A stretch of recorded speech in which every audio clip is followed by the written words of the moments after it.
Masalah modem macam ni habis bateri, itu memang perkara biasalah bagi kita. Yang lagi best, dia habis bateri waktu kita nak buat online payment dekat depan kaunter. Ui, naya babe. So, aku nak bagi satu solution lah yang aku selalu guna untuk pastikan aku sentiasa boleh charge modem ni. Iaitu ni, benda belakang ni. Hampa nampak tak? Dia ada wireless charger.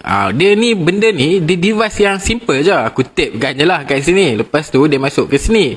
So, kebetulan aku punya smartphone ada reverse wireless charging.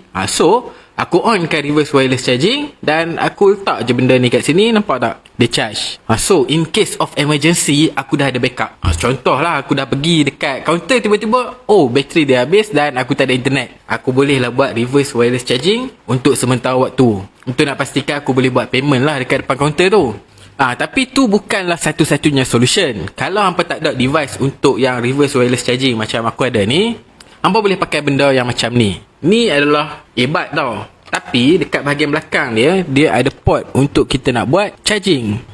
So dia ni macam power bank lah. Kita boleh bawa je kabel yang simple macam ni. Kabel kecil ni pun dia bagi sekali guys. So tak kalut, kita cucuk je dekat sini dan kita boleh charge device kita buat sementara. Benda-benda macam ni nampak simple tau. Tapi untuk waktu-waktu emergency, memang dia sangat membantu lah guys. Kalau korang minat benda-benda ni, link ada kat beg kuning kat bawah tu.